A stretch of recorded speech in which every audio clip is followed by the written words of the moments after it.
escolha ou projeto dos equipamentos. Quinto, escolha ou criação de embalagens. Sexto, definição dos métodos de armazenamento e de transporte. E durante todas essas etapas, o engenheiro de alimentos garante e controla a qualidade do alimento. A maior atuação para o engenheiro de alimentos é nas indústrias de alimentos. Fora da indústria, o profissional pode atuar com auditoria, com criação e manutenção de normas e padrões que atendam à legislação daquele alimento. Comer é tão bom que nem mesmo percebemos todos os processos por trás da comida, não é mesmo? A engenharia de alimentos está por trás de todos esses processos. Você consegue imaginar a importância dessa profissão? Estima-se que, até 2050, será necessário um acréscimo de 60% na produção de alimentos para atender toda a demanda mundial. Este cenário aumenta a necessidade de ampliação da produção, aliada com a redução nas perdas, tanto em quantidade quanto em qualidade dos alimentos. O engenheiro de alimentos surge na busca por essa meta, acompanhando o alimento em seus momentos de produção, armazenamento, transporte e distribuição segura. Ou seja, esta engenharia se torna cada dia mais necessária e importante para o mundo inteiro. O curso de Engenharia de Alimentos oferece ao aluno uma formação comum a todas as engenharias, com o objetivo específico de formar um profissional capaz de aprimorar, explorar e criar alternativas para a indústria alimentícia e áreas relacionadas. É um curso de bacharelado, possui duração de 5 anos, onde os 2 primeiros anos são mais voltados para a parte de engenharia básica, com bastante uso de matemática, química e física.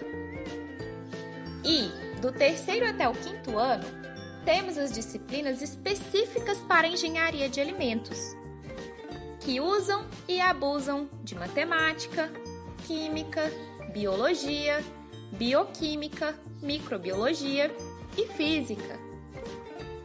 Ainda na graduação, o estudante terá bastante tempo para aprimorar o seu conhecimento prático em diferentes laboratórios, como os de física, química, tecnologias de alimentos e procedimentos biológicos, além de aprender a manipular softwares para a execução de projetos.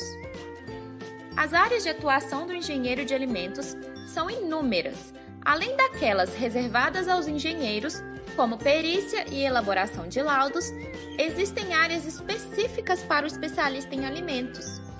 Assim, se você possui interesse nessa área, não tenha receio e busque entender ainda mais a sua futura profissão.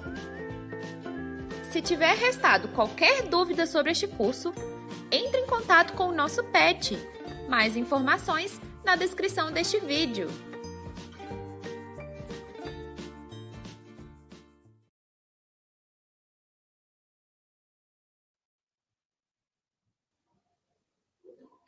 Oi, pessoal, boa noite a todos. Meu nome é Letícia, eu sou integrante do PET e hoje a gente está aqui para ter mais uma palestra do circuito de palestras do Alimentando a Ciência, com a participação do PET, juntamente com a pós-graduação de Engenharia de Alimentos, aqui no campus de Minas. Hoje a gente tem a presença da Clara, que é mestre em Engenharia de Alimentos. A Clara já concluiu o seu mestrado com a gente e ela vai falar um pouquinho sobre a sua pesquisa da avaliação numérica e experimental de alterações na alimentação de um hidrociclone. Só para lembrar, a nossa lista de presença será enviada no finalzinho da palestra e qualquer dúvida que vocês tiverem, fica mandando no chat, que ao finalizar a gente vai estar tirando essas dúvidas. Eu vou passar a palavra para a Clara. Bem-vinda, Clara. Obrigada aí pelo convite. e desejar aí uma boa noite a todos. E pronto, posso compartilhar?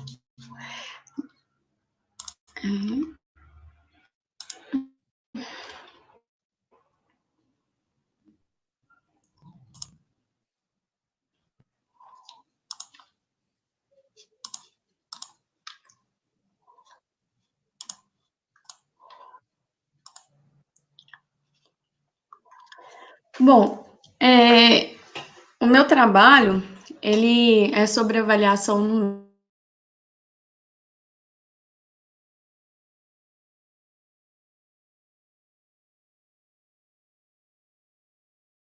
numérica,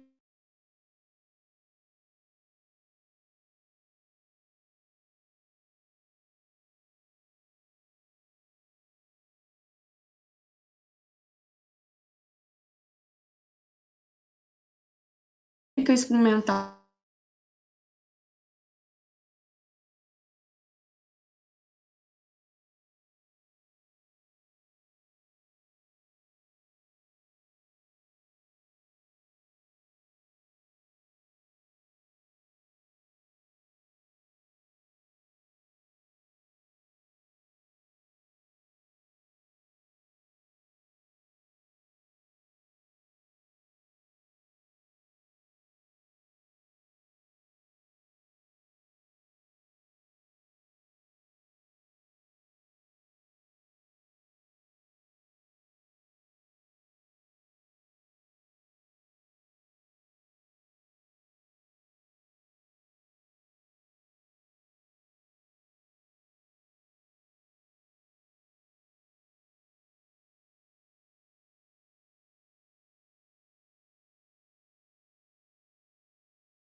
Engenharia de alimentos.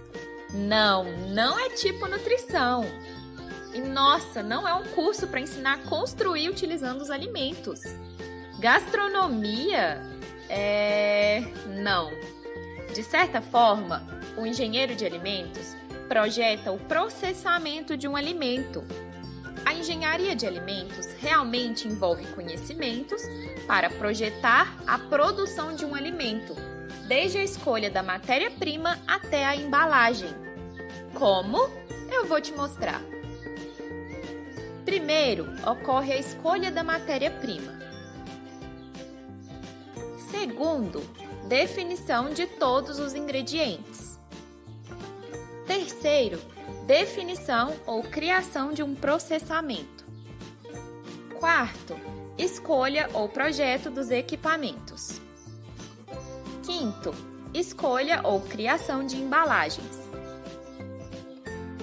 Sexto, definição dos métodos de armazenamento e de transporte.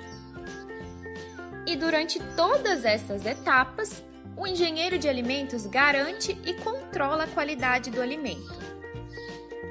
A maior atuação para o engenheiro de alimentos é nas indústrias de alimentos.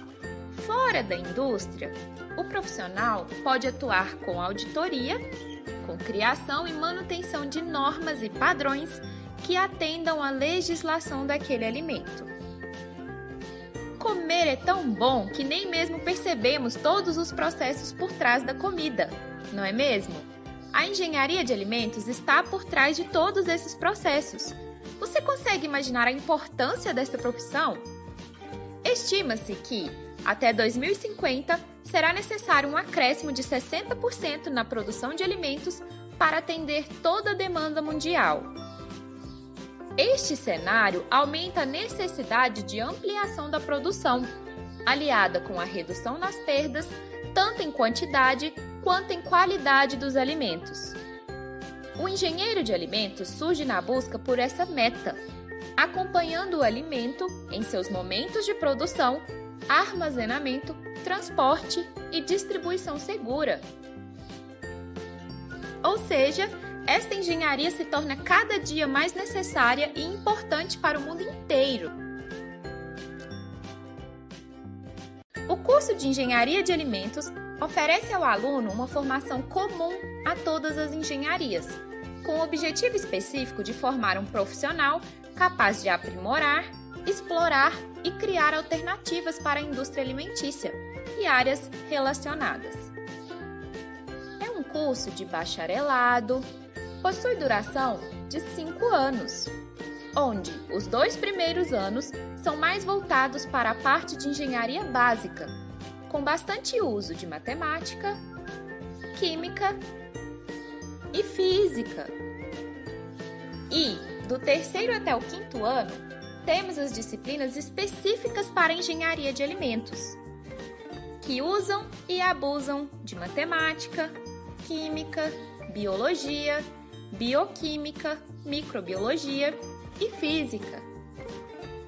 Ainda na graduação, o estudante terá bastante tempo para aprimorar o seu conhecimento prático em diferentes laboratórios, como os de física, química, tecnologias de alimentos e procedimentos biológicos, além de aprender a manipular softwares para a execução de projetos.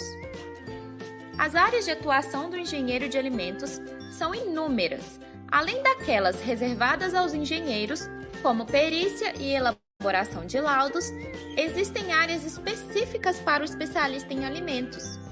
Assim, se você possui interesse nessa área, não tenha receio e busque entender ainda mais a sua futura profissão. Se tiver restado qualquer dúvida sobre este curso, entre em contato com o nosso PET. Mais informações na descrição deste vídeo.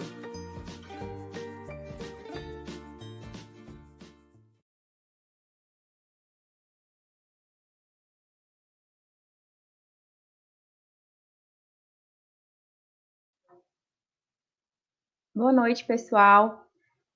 Ocorreram alguns problemas técnicos com a Clara, mas a gente já está resolvendo. Então, daqui a alguns minutinhos, nós voltamos com a programação normal da palestra. Pedimos para que vocês aguardem só alguns minutos.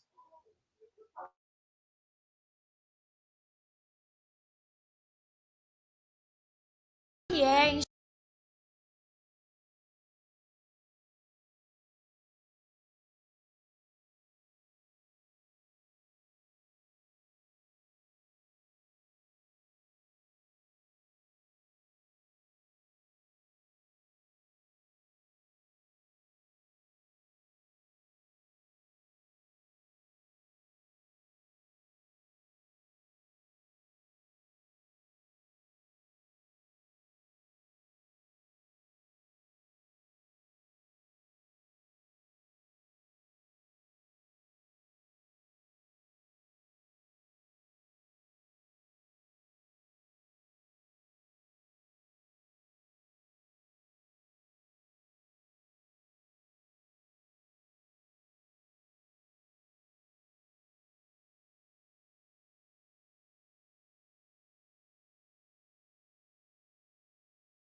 Oi, gente.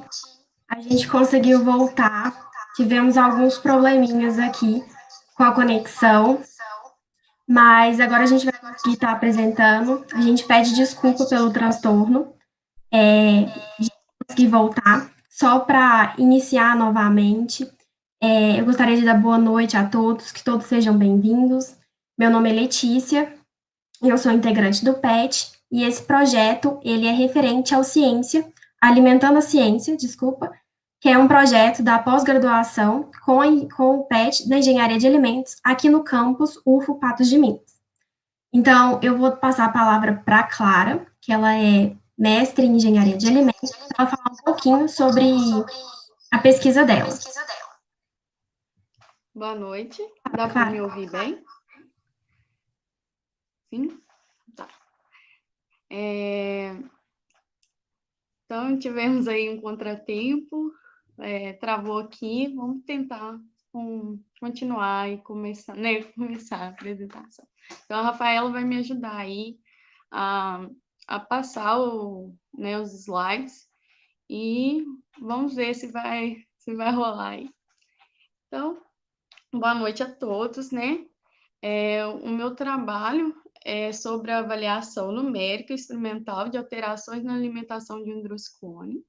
Ele foi desenvolvido no programa de pós-graduação em Engenharia de Alimentos na Universidade Federal de Uberlândia. O meu orientador foi o Danilo Oliveira Silva, e o coorientador, o Dr. Luiz Gustavo Martins Vieira. Bom, o que é um hidrociclone? É sempre a pergunta que eu escuto quando eu vou comentar com alguém sobre o meu trabalho, sobre o que eu fiz no mestrado.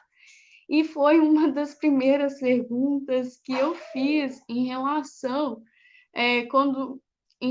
a este equipamento, quando me foi proposto essa pesquisa.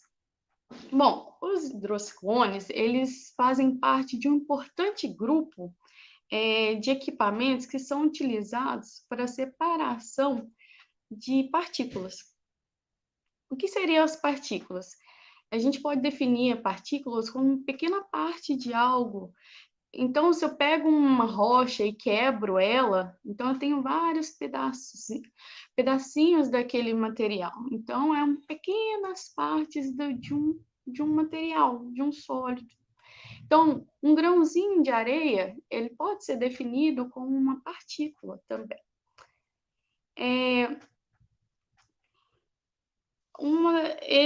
Esse equipamento, ele apresenta várias vantagens.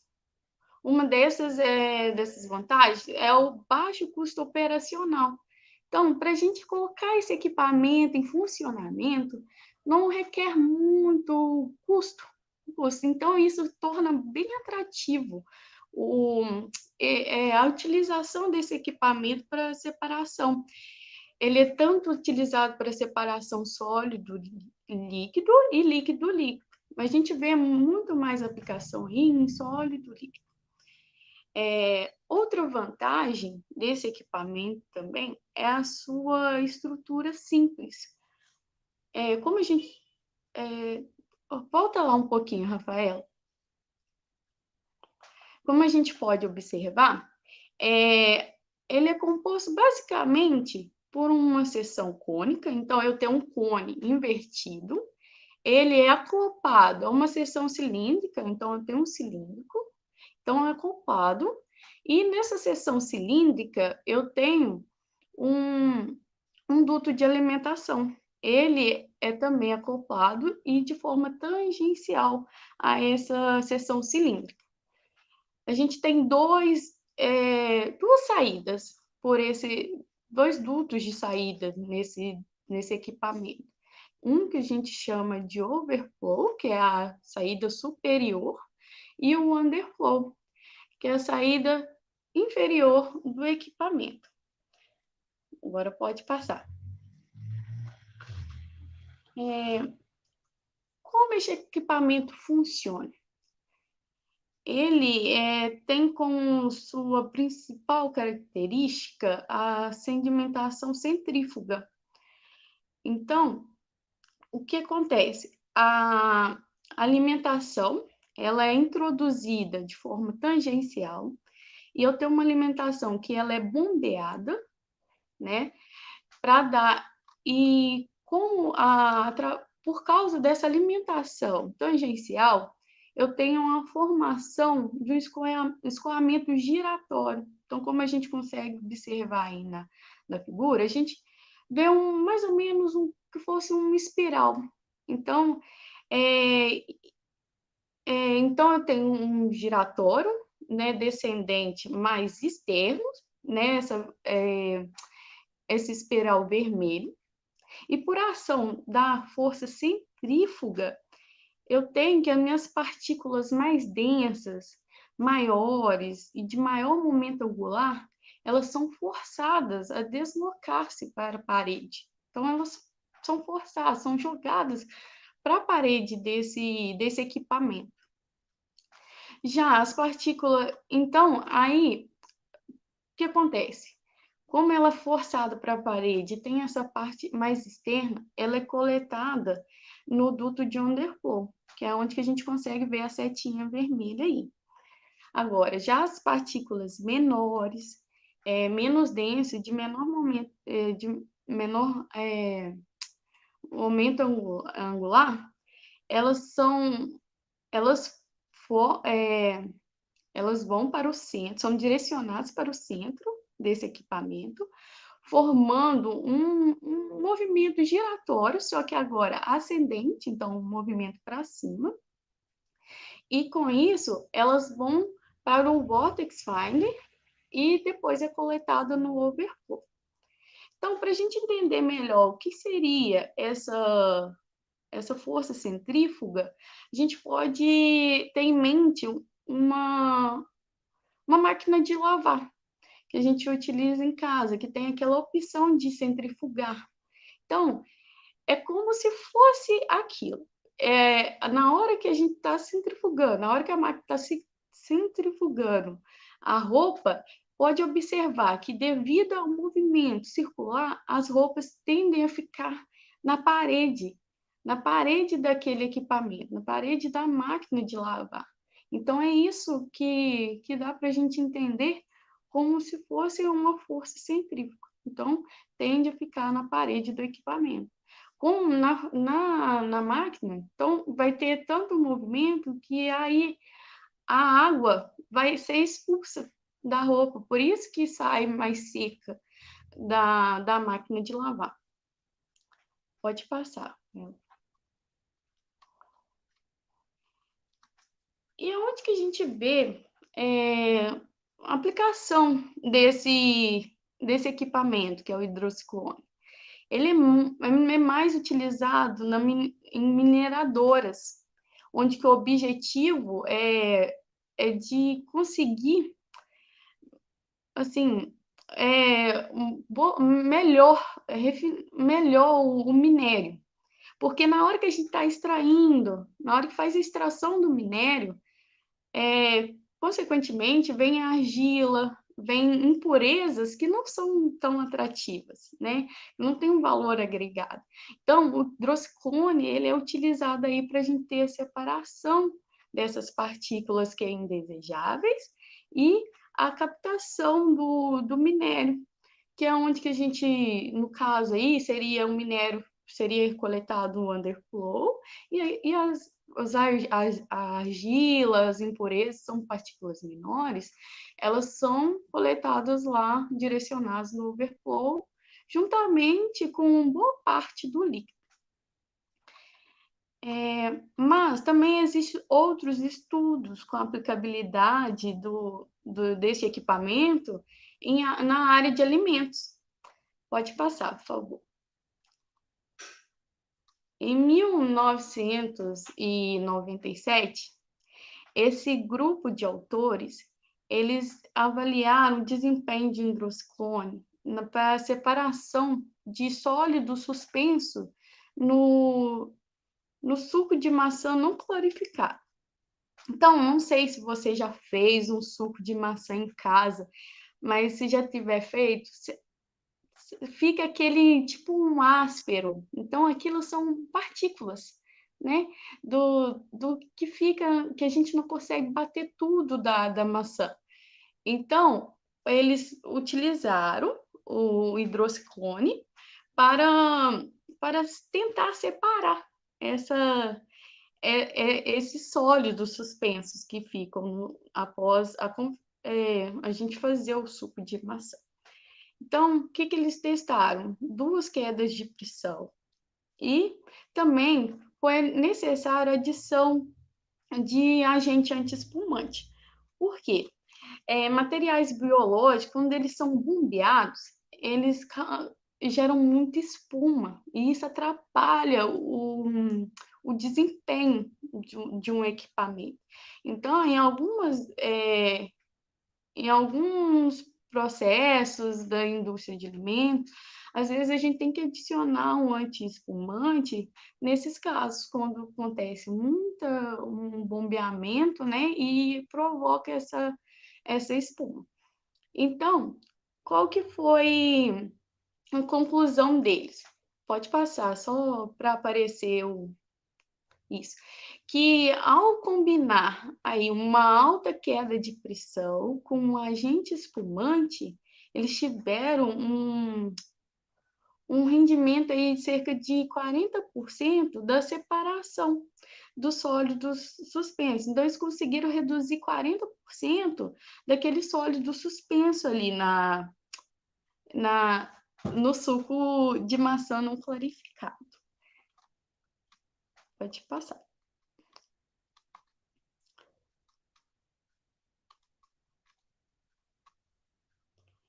Então, aqui a gente vê mais dois estudos, né? Agora, esses 2 estudos eles estão voltados para a separação das leveduras na produção de cerveja. Então, as leveduras, elas são responsáveis pela fermentação da cerveja. Então, assim que acaba de fermentar, a gente consegue recuperar a levedura e utilizar em uma próxima batelada, em um próximo tanque. Então, esses primeiros 3 autores, em 2015, o que eles testaram? Eles pegaram 2 hidrociclones e fizeram essa separação da levedura, tentaram recuperar a levedura para poder utilizar ela depois. Só que eles não conseguiram uma boa recuperação, então foi baixa a porcentagem de recuperação. No entanto, em 2019, esses 2 autores, eles conseguiram uma boa recuperação da levedura. Eles utilizaram um mini hidrociclone. E no final, eles ressaltaram que ao fazer essa recuperação da levedura, através do hidrociclone, que isso não interferiu no desempenho e nem na qualidade da levedura. A gente tem aí que os parâmetros operacionais e geométricos de um equipamento, ele pode influenciar diretamente no desempenho de separação. Por exemplo, para geométricos, seria a mudança ali da estrutura do hidrociclone, no caso. Então, se a gente muda a seção cônica, o tamanho dela, diminui o cone, então a gente vai ter interferência aí no desempenho. Então, diante disso, há vários estudos relacionados a alterações geométricas em hidrociclones, com o objetivo aí de sempre buscar um equipamento que gaste o mínimo de energia possível, que seja mais econômico, que seja atrativo aí, que a gente sempre pense em redução de custo. Bom, um desses estudos é o de Vieira. Pode passar. que em 2006, ele avaliou 25 configurações geométricas de hidrocicones. Só que ele conseguiu obter uma configuração geométrica com bom desempenho.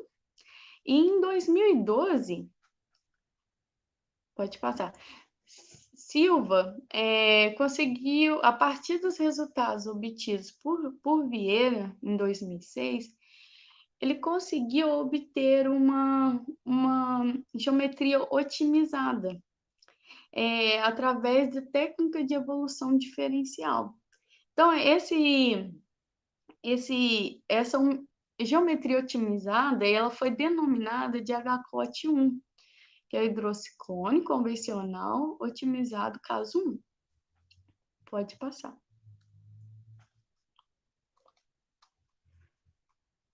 Outro estudo é o de Morgan, que relata que as alterações no formato da seção transversal do duto de alimentação de circular para retangular.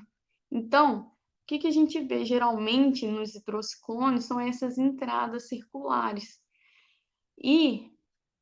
Só que esse autor fala que se a gente mudar de circular para retangular, a gente pode aumentar, pode passar. Isso, pode aumentar a capacidade, bem como a eficiência de separação de partículas. Outro estudo é desses autores, que foi realizado em 2015, em que eles falam que é possível melhorar a separação de partículas dos hidrocicones se a gente aumentar o número de entradas e reduzir o número e reduzir a largura dessas entradas. Então, diante do exposto, qual que foi a proposta do projeto? Então, pegar um hidrociclone já otimizado, que é o HCOT-1, e fazer alterações na seção transversal de alimentação desse hidrociclone. Então, mais para frente aí, eu vou mostrar quais foram as alterações nessa alimentação que a gente fez, né? Então, foram 4 geometrias aí diferentes. E para testar essas geometrias, esses hidrocicones, eu utilizei as técnicas de CFD e os estudos experimentais. Bom, então, para realizar a avaliação numérica aí do meu trabalho, eu precisei utilizar das técnicas de fluidodinâmica computacional, que da sigla inglesa é conhecida como CFD. Tá, mas qual que é a importância de se utilizar essas técnicas de CFD? O CFD, a gente consegue fazer modelagem em simulação, principalmente simulação, em que a gente vai reduzir o custo do projeto. A gente tem uma rapidez em relação a ter que sempre construir. Por exemplo, eu quero testar uma coisa.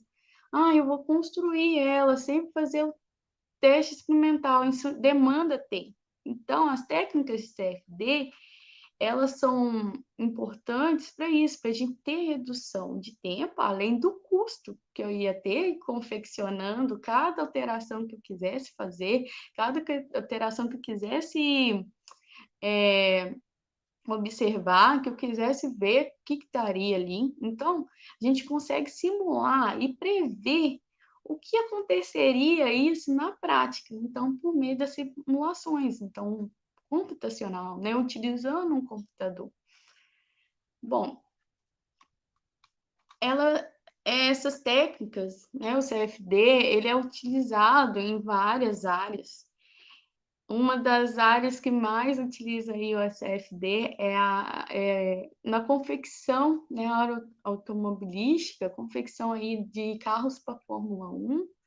Então, eles eles testam primeiro por meio do computador, né, por simulações, de como o carro vai comportar se eu trocar uma peça, se eu fazer o design mais assim, um jeito que eu vou conseguir cortar o vento.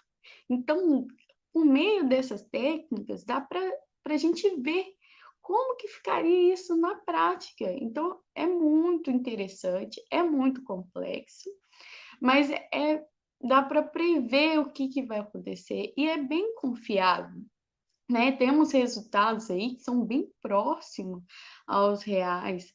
Então, é uma técnica que vale a pena ser estudada e fazer o uso dela. Igual em construções de equipamentos utilizados na área de alimentos.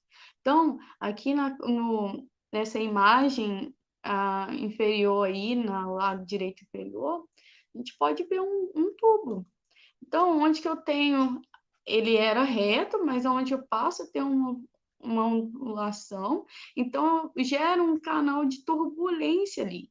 Então, por meio da técnica de CFD, a gente consegue ver essa turbulência, a gente consegue ver os perfis, dá para ter essa noção de onde vai ficar uma velocidade maior, de onde que ela vai reduzir, quando que ela começa a ficar maior. Então, dá para ter uma noção melhor. Pode passar. Então, temos aí dois estudos, né? E aplicados na área de engenharia de alimentos. O primeiro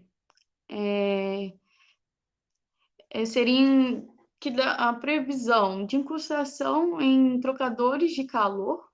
Esses trocadores de calor de placas, eles estão utilizados no processo aí de pasteurização do leite.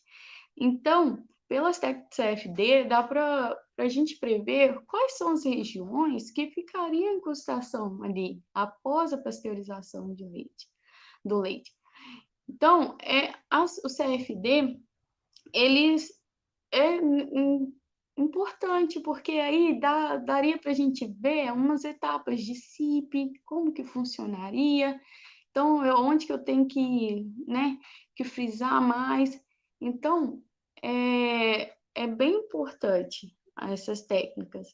Temos também a transferência de calor e massa na secagem de damasco.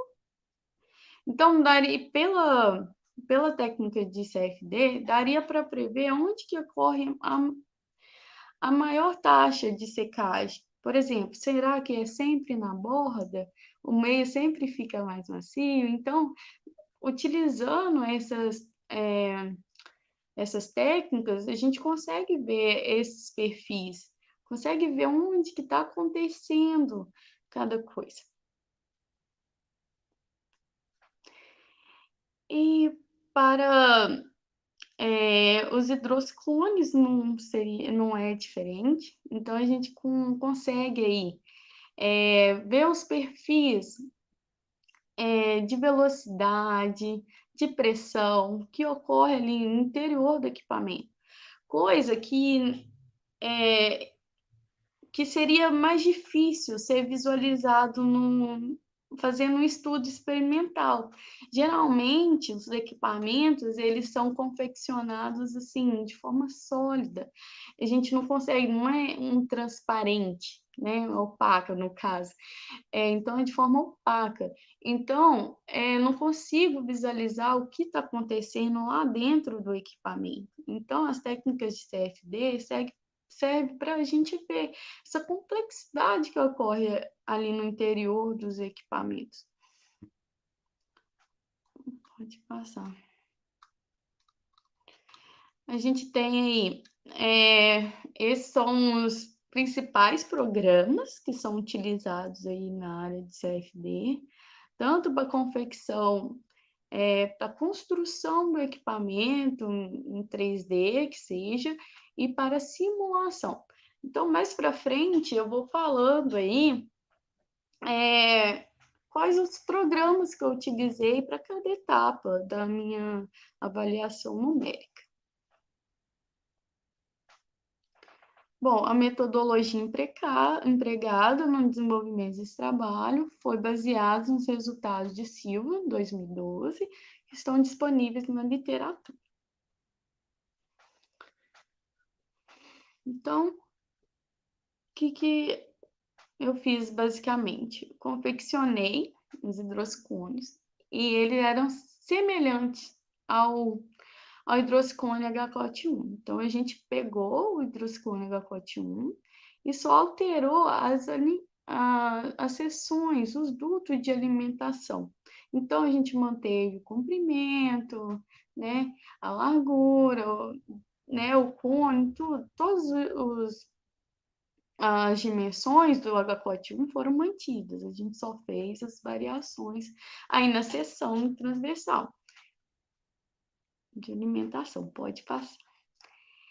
Só que para realizar a simulação, não é somente desenhar o equipamento em 3D, 1D, 2D, que seja. É necessário também fazer a geração, a criação das malhas. O que seria essa criação da malha computacional? A gente tem que uma divisão do equipamento em vários pequenos elementos, em vários pequenos, como se fosse pedacinhos. Então, onde que eu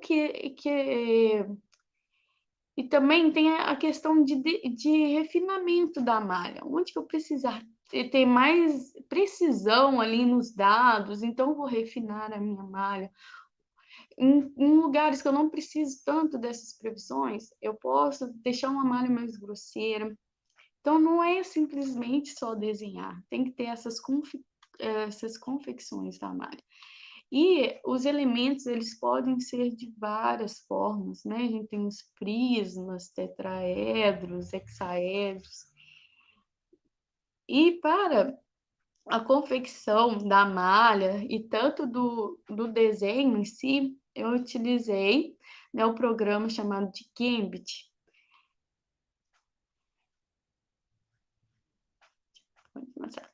Então,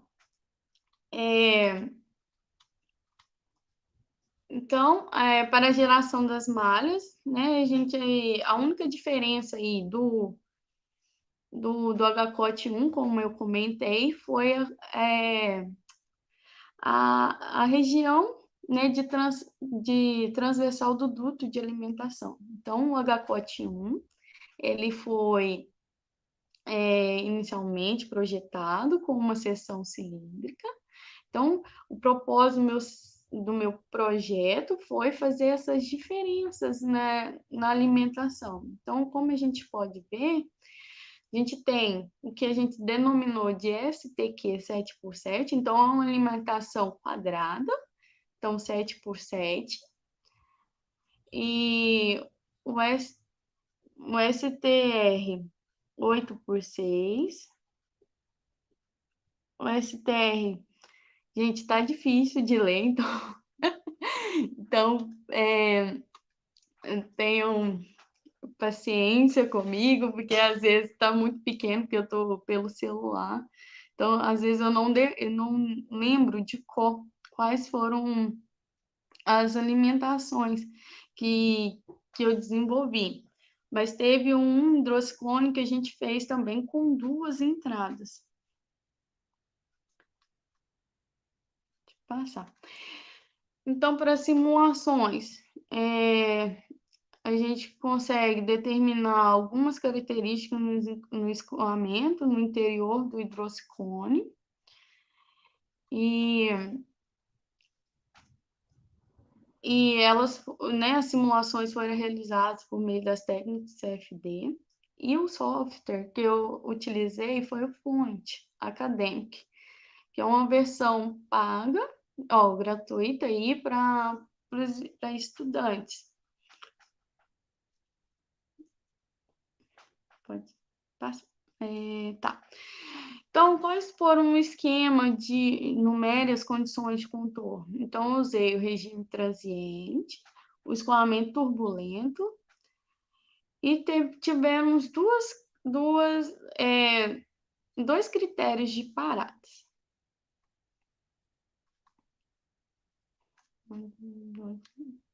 Então, a gente entra com as informações no programa de como seria a propriedade do meu fluido.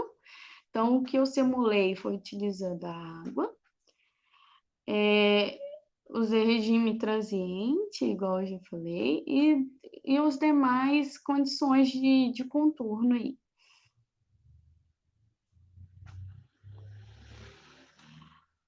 Então, os experimentos eles foram realizados com o propósito de comparar com a simulação computacional. Então, o que a gente fez? A gente simulou essas 4 alterações, né? Então, simula com um hidrociclone completo, e a gente comparou. A gente visualizou qual o hidrociclone que apresentaria as melhores condições, os melhores desempenhos, e a gente confeccionou esse hidrociclone para fazer o estudo experimental, tá? E essa aqui é a unidade experimental, ela está instalada lá na FEC, que é a Faculdade de Engenharia Química da UFO. Então, a gente tem... pode ir passando, Rafa, porque são vários aspectos. Então, inicialmente, a suspensão, ela é bombeada, né? E ela sofre 2 desvios, né? O duto de bypass e tem o duto onde o hidrociclone está instalado. A pressão, a força com que essa suspensão vai para o tubo onde o hidrociclone está instalado, ela é regulada por válvulas. Então, a gente tem a válvula globo e a válvula gaveta. E temos o medidor de pressão, não, tá. Medidor de vazão e o medidor e o manômetro, né, que é o medidor de pressão. E esse aqui, ó, bem pequenininho aí, é o hidrociclone. Então, olha só o aparato todo e a gente consegue, né, com um hidrociclone pequeno, faça todo esse processo de separação de partículas. E esse tanque, né, é o reservatório, onde é disposto a minha suspensão. Então, mais para frente eu vou falar um pouco o que seria essa suspensão que a gente usou para fazer o experimento, o estudo experimental. Então, não vai dar. Pode passando aí, por favor. Então, um material particulado, né, que a gente utilizou para avaliação experimental foi a rocha quartzito. Ela é composta basicamente por quartzo. O quartzo, ele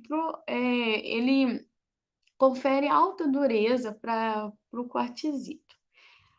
Ele foi fornecido pela Anex Mineração e a distribuição granométrica foi feita utilizando master size.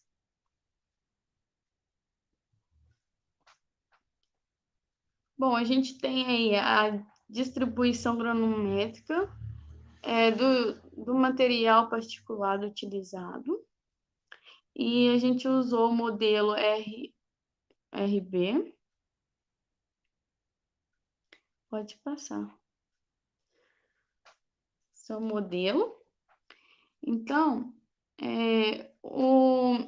para confeccionar o hidrociclone que apresentou os melhores resultados na avaliação numérica, a gente teve uma ajuda, um custeamento pela FAPEMIG. E esse é o hidrociclone. Mais para frente eu vou falar os resultados e ele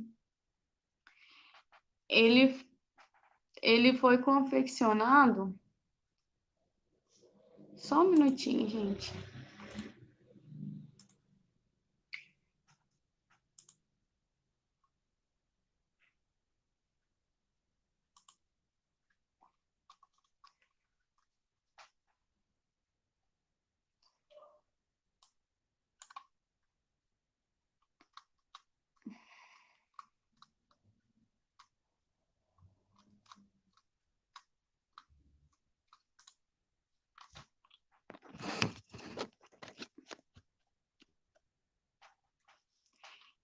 E ele foi usinado em CNC Home D600 com quarto eixo. Essa construção ele é muito fiel do equipamento. Então, ele foi feito de poliacetal, que ele é resistente à abrasão e possui baixa absorção de água. O que acontece? Quando eu tenho uma suspensão que é de sólidos, então, o sólido, devido à alta velocidade que ele está ali dentro do interior do equipamento, eu posso gerar essa abrasão. Então, é importante escolher um material adequado para a confecção do equipamento, para suportar toda a questão operacional, né? Deixa eu passar. Então, a gente tem aí que o número de Euler, ele está diretamente ligado com o consumo energético. Então, com o gasto energético que eu vou ter ali com o meu equipamento. Então, quanto menor o número de Euler, eu tenho uma menor perda da carga na mesma vazão. Ou seja, eu tenho um menor consumo energético.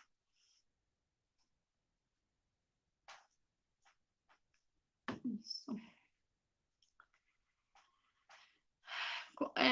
Esse aqui é um perfil de pressão, né? A gente consegue ver como que é o comportamento da pressão dentro dos hidrocicones que eu simulei. Passa um só, por favor, Rafa. A gente tem que a gente diminui a pressão, né? A pressão, ela diminui da parede até o centro do equipamento. Então, a gente vê que o HCOT 1 tem várias coloraçõezinhas. Então, por aqui dá para a gente ver que as outras configurações, elas apresentam maiores quedas de pressão.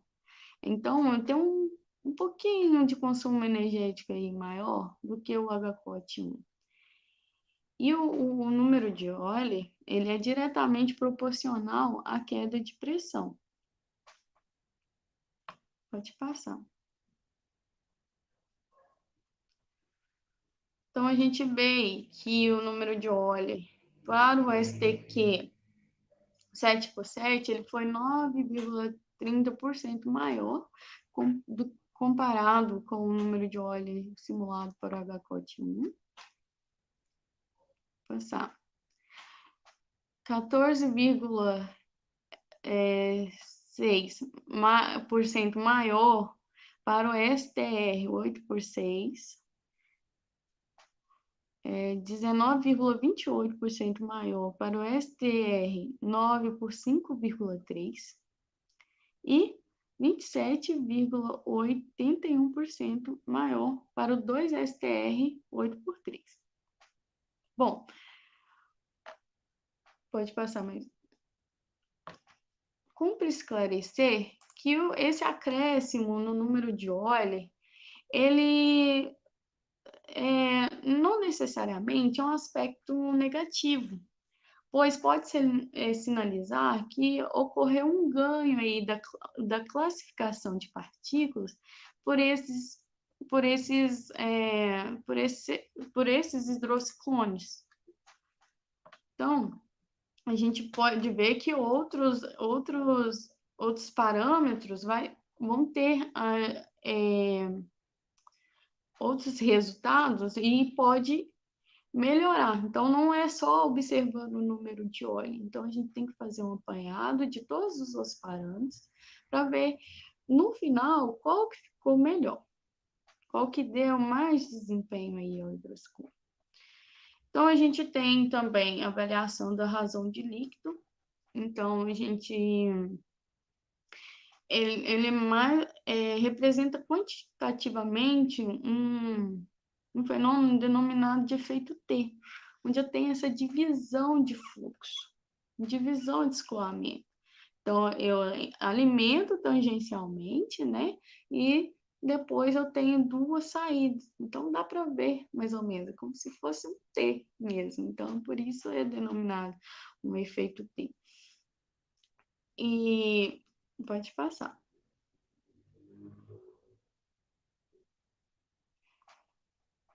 Isso.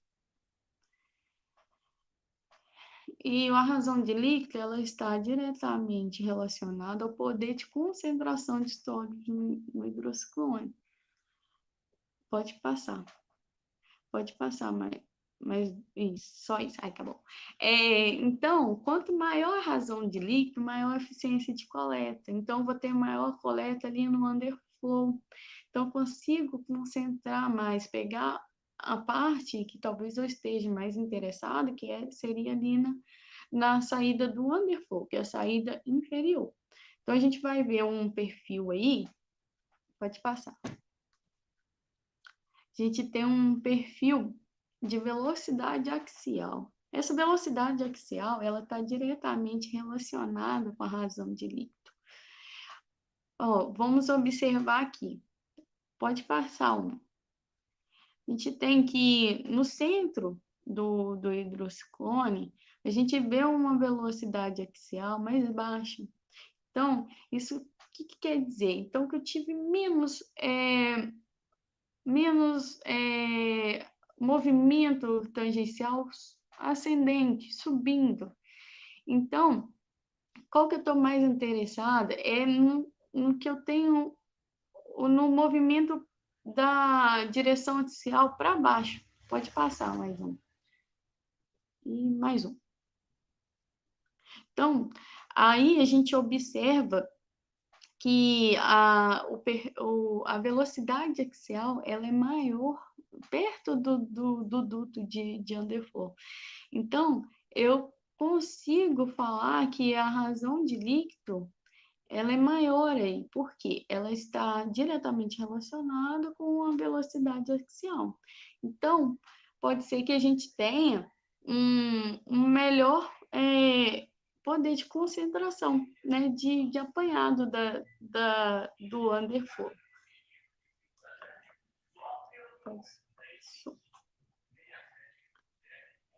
Então, pode passar. Quais são os resultados aí para a razão de líquido? Eu tenho que o STQ 7x7, ele se destacou mais, né, em comparação com o H-COT1 e os demais.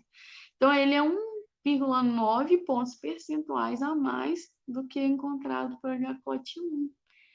E isso sinaliza, pode passar, mas um aspecto favorável para maximizar o poder de classificação. Então, o STQI, ele se destaca, o STQ 7%, ele se destaca nessa questão do RE. Bom, pode passar. Esse aqui é outro perfil, é um perfil de velocidade tangencial.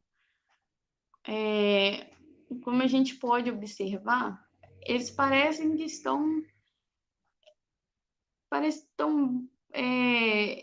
iguais ao H-COT1, mas se a gente observar mais a fundo, passa um, pode passar. Isso.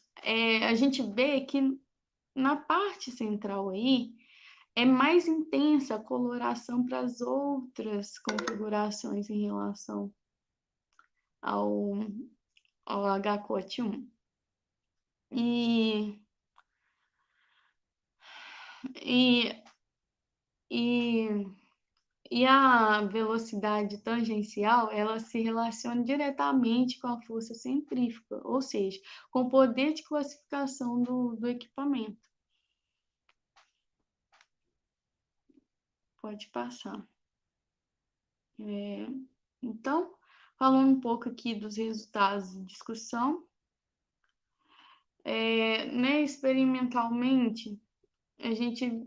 Então, o que aconteceu?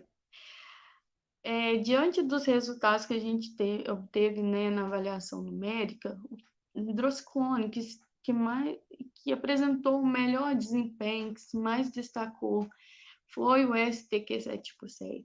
Então, ele foi confeccionado.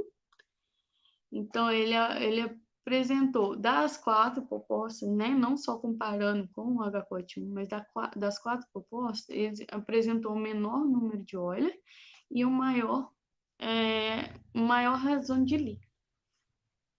Então, o experimento foi feito com, né, com o STQ 7x7 e depois eu utilizei os resultados obtidos por Silva em 2012 para comparação dos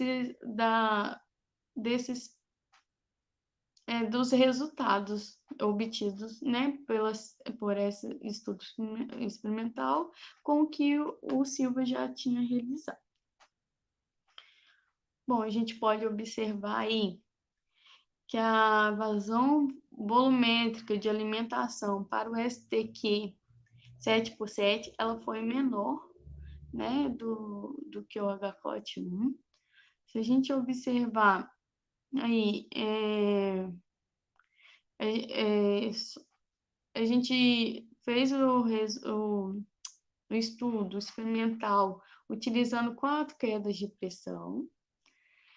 Então, a gente teve que uma redução de 5,9% da vazão volumétrica de alimentação. Ao comparar o STQ 7x7, passa um, Rafa, só para aparecer o resultado disso. Ao comparar o STQ 7x7 com o HCOT1. Então, essa vazão volumétrica. Então, para a mesma pressão, né, eu precisei utilizar uma menor alimentação para conseguir simular, para conseguir realizar a separação. Então, precisei alimentar menos, né, do que o STQ precisou menos do que o HCOT1.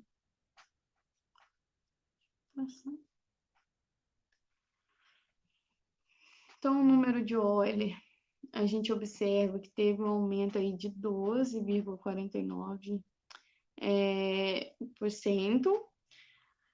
comparando o STQ 7x7 com o HCOT1. Então, isso também a gente consegue perceber que é o que a gente estava esperando, porque na simulação também aconteceu isso.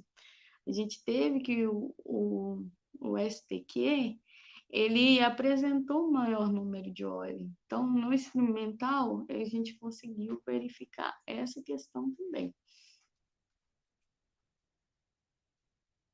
Então, para a razão de líquido, a gente teve um aumento de 7,6%, né, do STQ 7x7. Então, também vem um encontro aí do que foi simulado. Então, lá na simulação, a gente conseguiu achar que o STQ, ele apresentou uma maior razão de líquido. E na avaliação experimental, foi obtida essa mesma observação, que a gente teve um aumento realmente da razão de líquido. Também um importante parâmetro aí para analisar a eficiência aí de um hidroscone é o diâmetro de corte, né? E segundo Massarani, a configuração geométrica e condições operacionais, quanto menor esse diâmetro de corte, que a gente chama de D50, melhor o poder de classificação do hidroscone.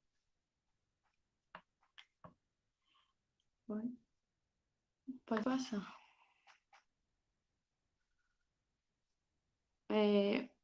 Aqui a gente tem o resultado do diâmetro de corte. A gente observa que o STQ também apresentou uma redução aí no diâmetro de corte de 32%. Então, isso é bastante atrativo, porque, como eu falei anteriormente, né, o diâmetro de corte serve para avaliar aí a classificação, poder de classificação de um hidroscone. Então, uma geometria que já era otimizada, ainda conseguimos obter mais uns resultados mais satisfatórios. Então, além de ser otimizado, ainda conseguimos melhorar essa configuração, só trocando a seção transversal de alimentação. Então, né, comparando aí os resultados obtidos Oi, Clara. na simulação com os resultados... Oi? Clara, você está me ouvindo? Sim. O seu celular fez um barulho? Provavelmente a bateria dele está acabando, só para avisar. Tá. Eu vou... Você quer que eu troque o celular? Não, se você puder só colocar carregar, às vezes. Deixa eu pegar um cabo aqui, que aí dá certo. Só um minutinho. Posso parar aqui um pouquinho, né?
Gente, hoje tá um pouquinho difícil, né? Mas vamos dar continuidade aqui. Mas espero que vocês estejam gostando. Já está terminando. Vamos lá. Então, passa um pouquinho para mim. Então, comparar os resultados aí com os obtidos na execução experimental com o que o Silva obteve, e a gente analisando aí na queda de pressão de 176 kPa, a gente observa que a razão de líquido, os desvios não foram superiores a 3,5%. Então, é bastante aceitável e a comparação.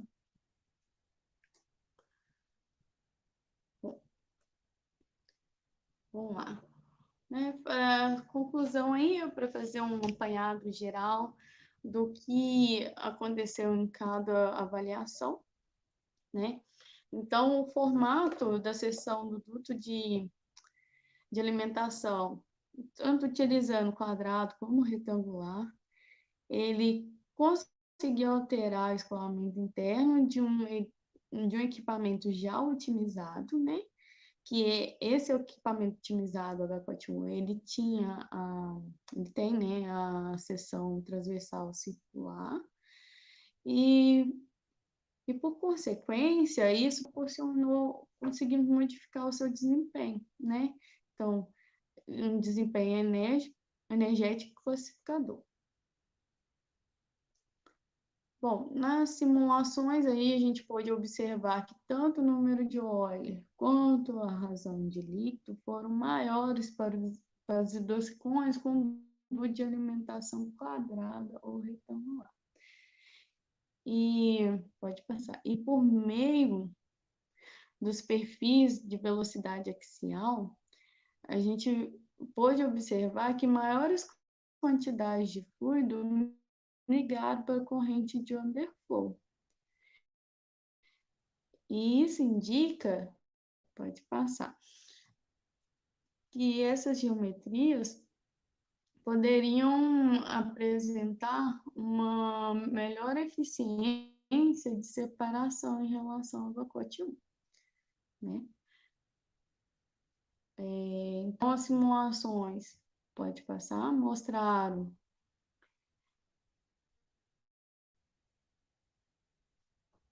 que maiores velocidades tangenciais no interior dos novos hidrociclones. Então, isso sinaliza um melhor poder de classificação comparando com o H-COT1. A gente pode destacar a geometria que teve as duas entradas, né, que são duas entradas retangulares, denominadas de 2STR 8x3. Esse hidrociclone apresentou uma maior velocidade tangencial, cerca de 20% maior que o H-COT1.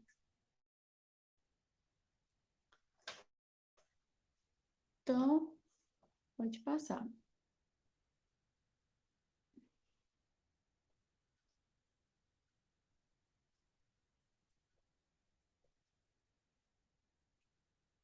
Então, observando os resultados experimentais, a gente pode concluir que, de fato, né, quando a gente tem essa alteração do duto de alimentação de quadrado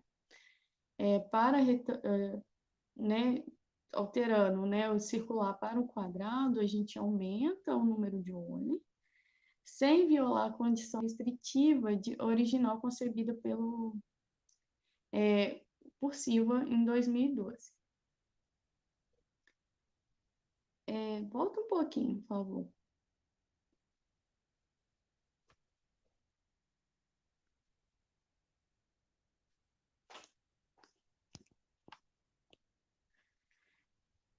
Volta um pouquinho.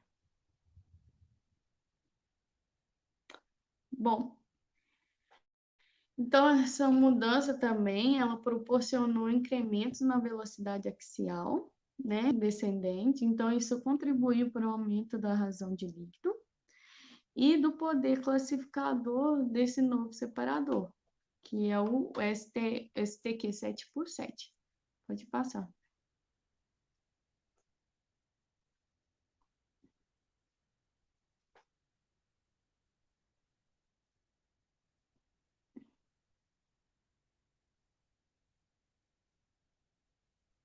Isso.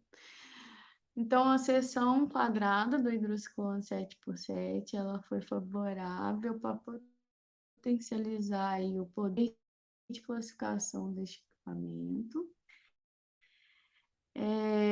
A gente teve uma redução expressiva no diâmetro de corte, então, como mostrado anteriormente. E foi observado também que a simulação, ela forneceu de fato uma boa previsão do que aconteceria ali nos estudos experimentais, obtidos tanto para o H-COT1 quanto para o STQ 7x7. Bom,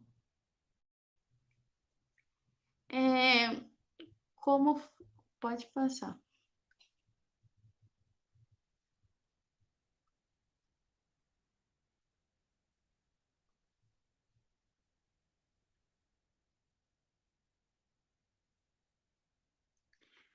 Então, no final do meu mestrado, a gente confeccionou um artigo e, volta, por favor.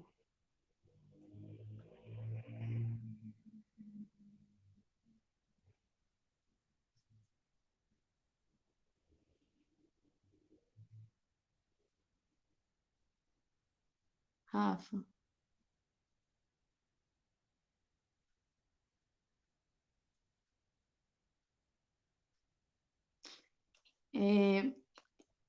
A gente confeccionou um artigo e submetemos a essa revista chamada Power Technology.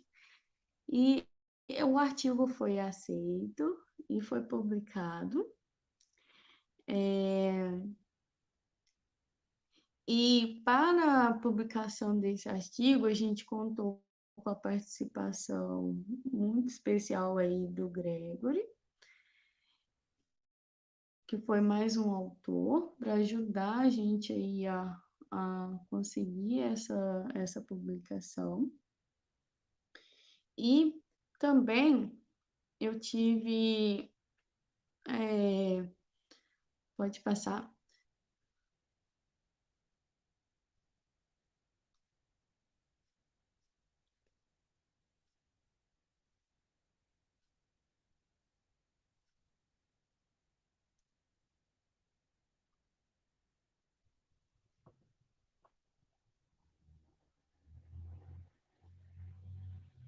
Rafa.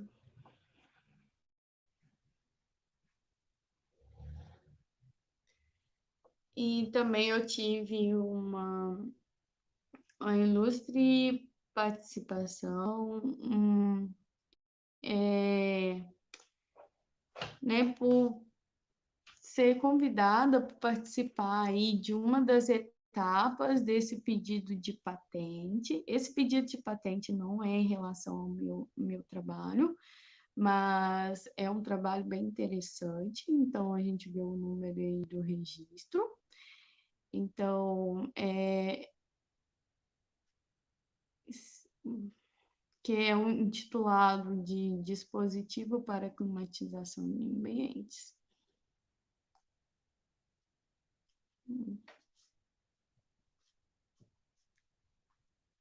Pode passar.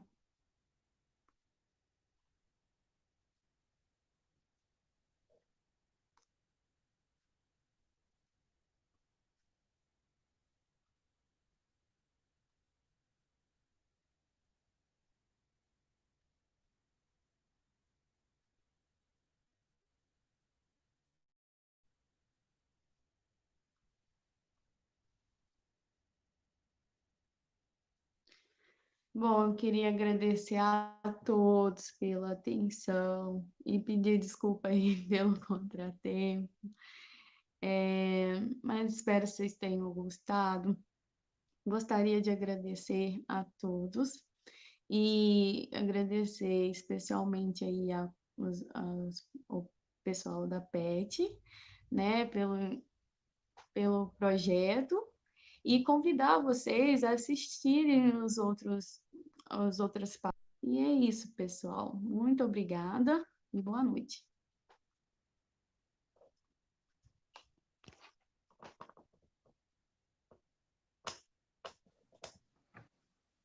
Oi, gente, voltando. Clara, parabéns, foi muito bom mesmo poder te ver sua apresentação, tava linda a apresentação, sério, teve um monte de comentário aqui elogiando, você saiu super bem nessa questão da internet, a gente sabe que acontece, não tem jeito, mas você se superou, assim, pelas adversidades que aconteceram, foi excelente, foi muito bom poder contar com você aqui. Clara, parabéns. Obrigada. Foi muito bom mesmo. A gente espera poder contar com você aqui, quem sabe outras vezes. Foi muito bom te ter aqui. Tiveram algumas perguntinhas para você no chat. A gente vai estar passando para você e a gente vai discutindo aqui um pouco sobre, tudo bem? Bom, nossa primeira pergunta foi do Neyton.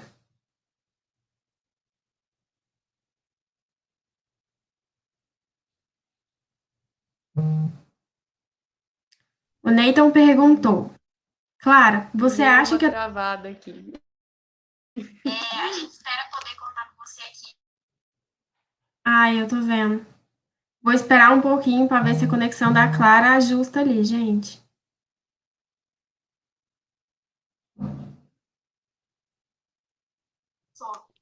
Beleza. Tive que ter um gingado. Ai, ai. Oi.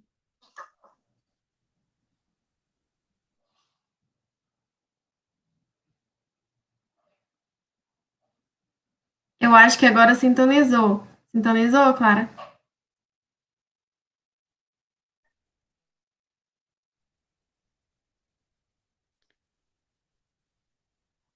Ai, eu tô vendo. Vou esperar um pouquinho para ver se a conexão da Clara ajusta. E o que? Parece que tá ficando no mudo às vezes. Agora você consegue me ouvir? Tá travando.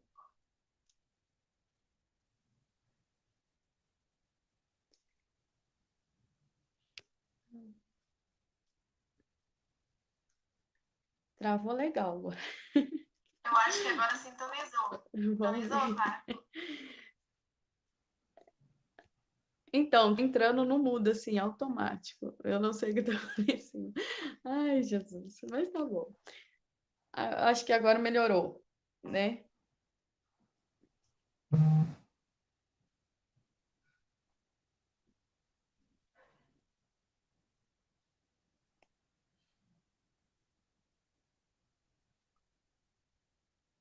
Agora você consegue me ouvir? Consigo.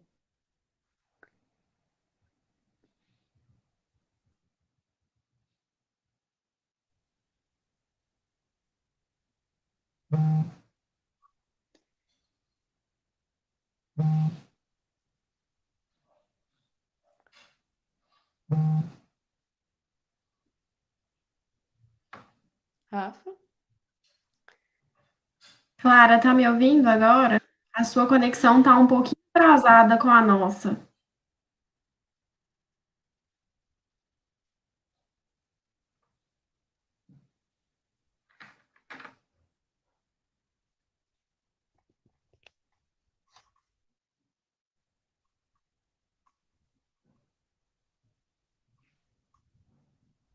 Clara, por conta da internet, ela tá dando um delay bem grande entre a minha fala e quando você me ouve.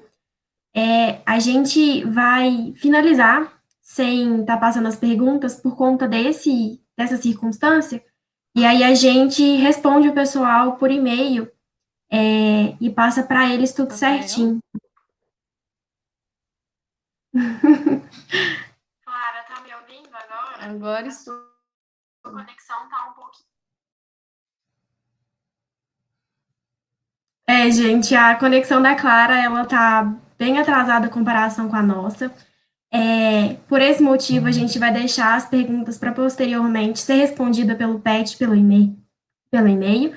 Muito obrigada a todos que participaram, pelas perguntas, por estarem aqui com a gente. Espero que todos vocês tenham gostado da nossa apresentação e na próxima palestra nós contamos com vocês. Obrigada, gente. Boa noite a todos.